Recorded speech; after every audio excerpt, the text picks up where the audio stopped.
Randolph Scott, the iconic Western star, rarely spoke about his private life.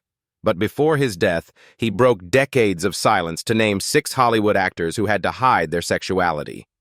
In an era when fame demanded secrecy, Scott's revelation offered a rare glimpse into the hidden struggles behind the glamour, honoring his peers' courage while exposing the harsh realities of old Hollywood.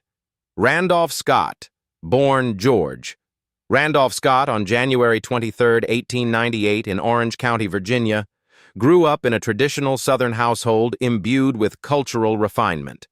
His mother, Lucille Crane Scott, instilled discipline and a sense of social propriety in the home, while his father, George Grant Scott, worked as a certified public accountant, providing stability and respectability.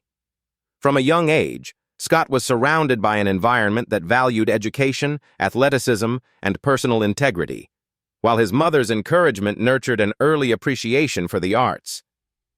His formative years were marked by both intellectual curiosity and physical activity, shaping a young man ready to take on diverse challenges.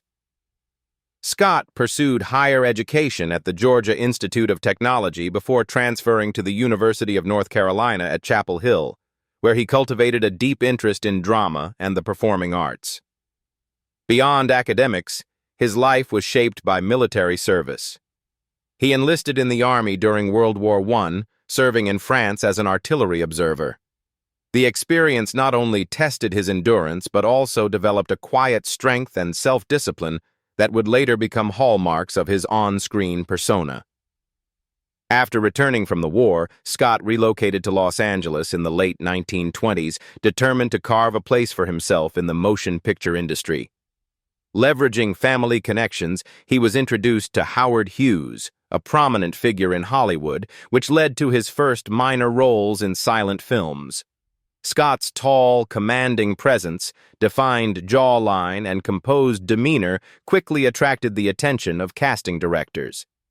Early appearances in films such as The Far Call, 1929, and The Virginia, 1929, allowed him to establish a foothold in Hollywood, while the 1930s saw him exploring multiple genres, including adventure dramas, romantic comedies, and crime thrillers. As his career progressed, Scott began securing more substantial roles. His breakthrough came with performances in The Last of the Mohicans, 1936, and Rebecca of Sunnybrook Farm, 1938. However, it was in westerns that he truly found his niche. By the 1940s and 1950s, he had become one of the most recognizable and respected Western actors in the industry. Unlike contemporaries who relied on bravado, Scott's performances emphasized moral integrity, quiet strength, and understated heroism.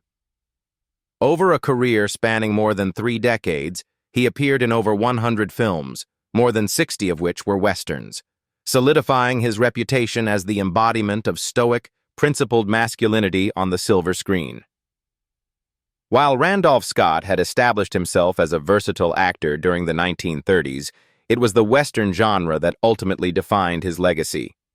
By the 1940s, he had cultivated a commanding yet understated screen presence that resonated deeply with audiences seeking moral clarity and quiet heroism.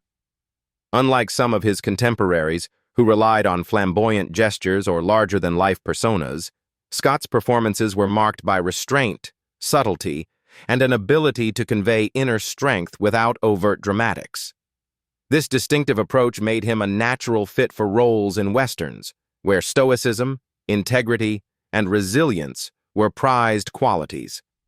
Scott collaborated extensively with director Bud Boetticher and screenwriter Burt Kennedy during the 1950s, creating a series of films now considered masterpieces of minimalist storytelling.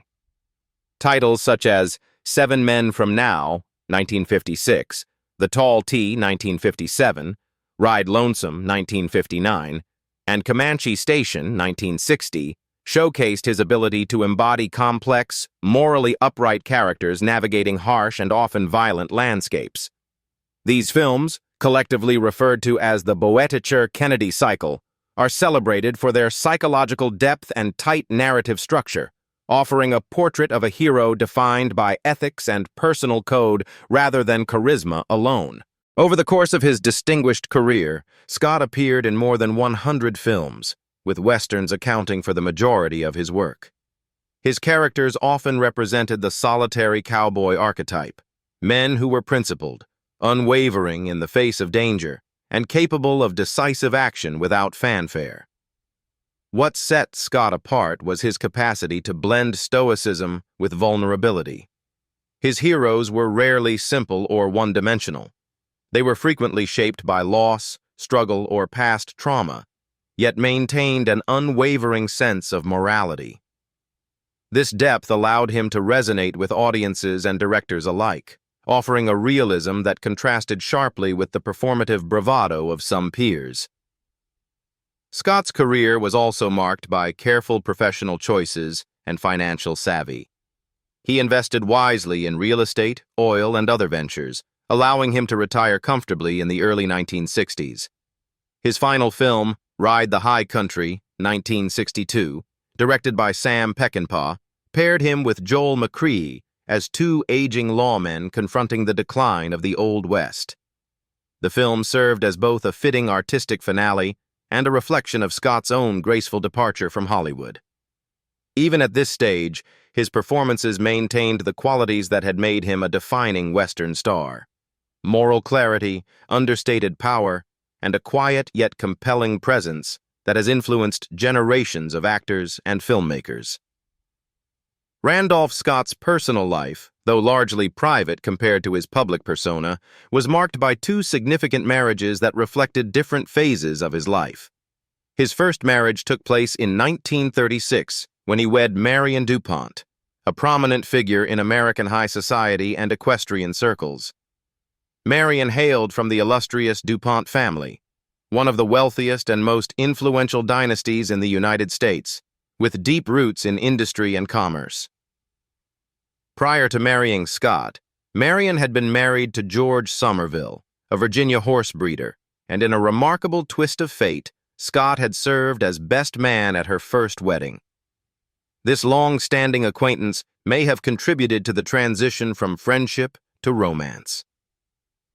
Despite the glamour and prestige of this union, the marriage was short-lived, ending in divorce in 1939 after just 3 years. The couple had no children, and while specific reasons remain speculative, differences in lifestyle and priorities may have played a role. Marion's deep connection to Virginia's equestrian society contrasted with Scott's growing dedication to his Hollywood career in California. Nevertheless, a notable aspect of their separation was Marion's decision to retain the Scott surname, becoming Marion DuPont Scott for the remainder of her life. She went on to build a distinguished reputation in horse racing, managing the Montpelier estate in Virginia and ultimately endowing it to the National Trust for Historic Preservation, maintaining a quiet but influential legacy of her own. Scott's second and final marriage, to actress Patricia Stillman in 1944, was both enduring and personally fulfilling.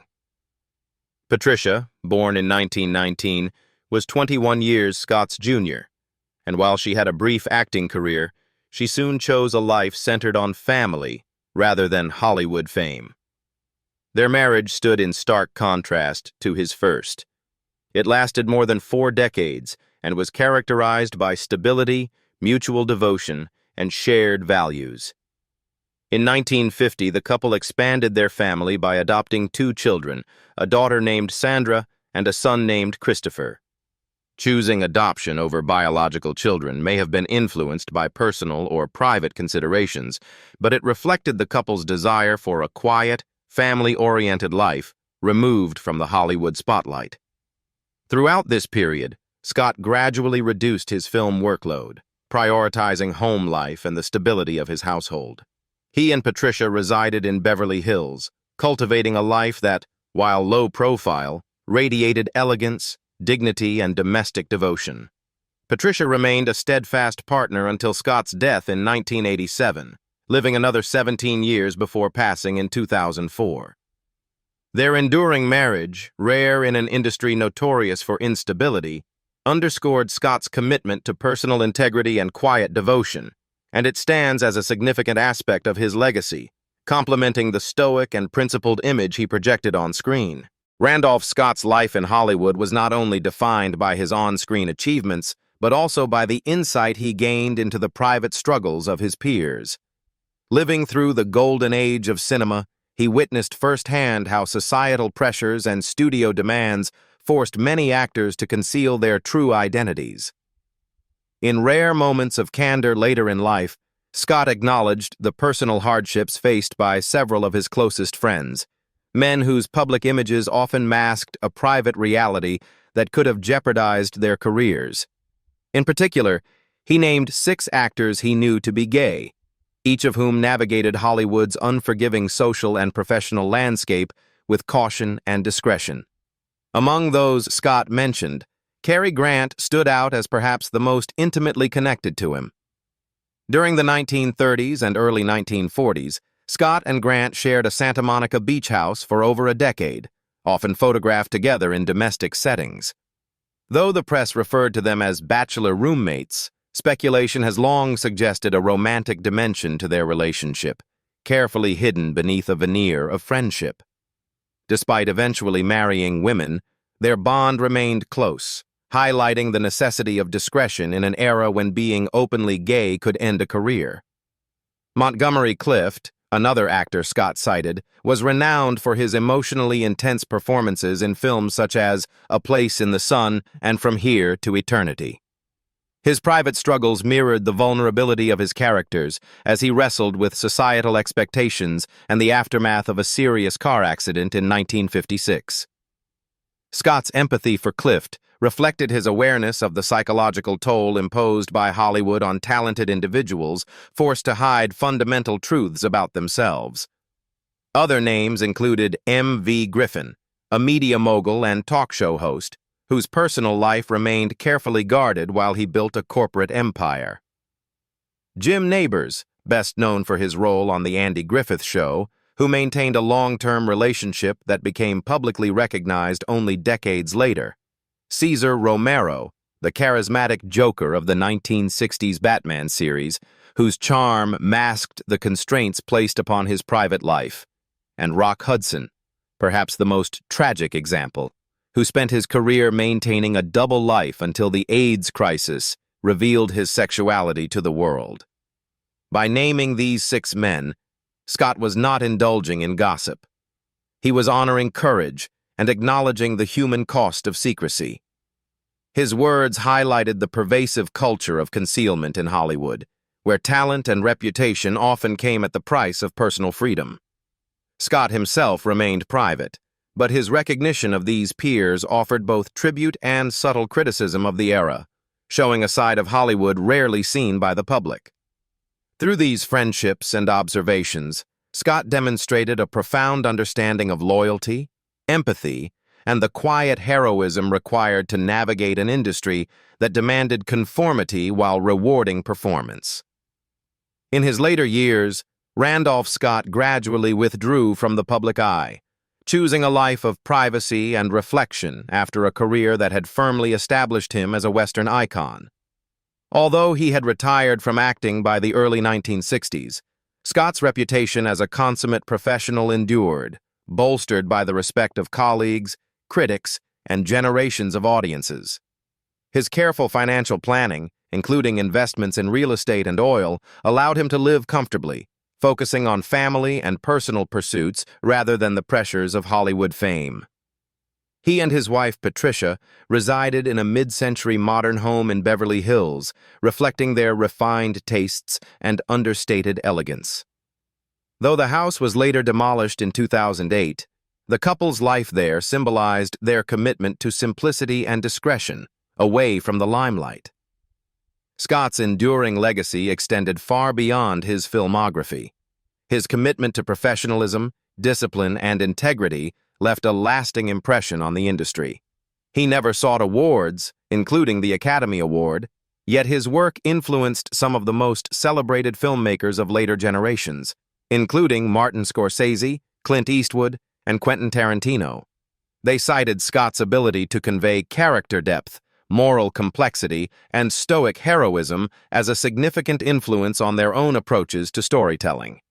The deliberate restraint and authenticity in his performances became a model for actors seeking to balance internal complexity with clear, impactful screen presence. Following his death on March 2, 1987, at the age of 89, Scott was remembered as a figure of quiet strength and dignity. His passing was attributed to heart and lung ailments, common among individuals of advanced age, and came after years spent largely removed from public attention. Scott was interred at Elmwood Cemetery in Charlotte, North Carolina, returning to his hometown and maintaining a lasting connection to the region that shaped his early life. The cemetery, one of the oldest and most historic in the area, became a modest but meaningful pilgrimage site for admirers of his films, honoring the man who had become synonymous with principled heroism on screen.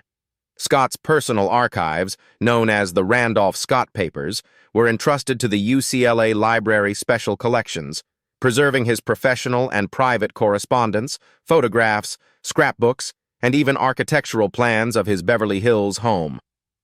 These materials provide invaluable insight into both his career and his character, chronicling the evolution of a man who embodied stoicism, integrity, and quiet devotion on and off the screen. Through these documents, scholars and fans can study a life that, while outwardly reserved, left an indelible mark on American cinema. Scott's legacy, defined by moral clarity, consistent craftsmanship, and the courage to live authentically within the constraints of his era, continues to resonate as a testament to the enduring power of character and restraint in Hollywood.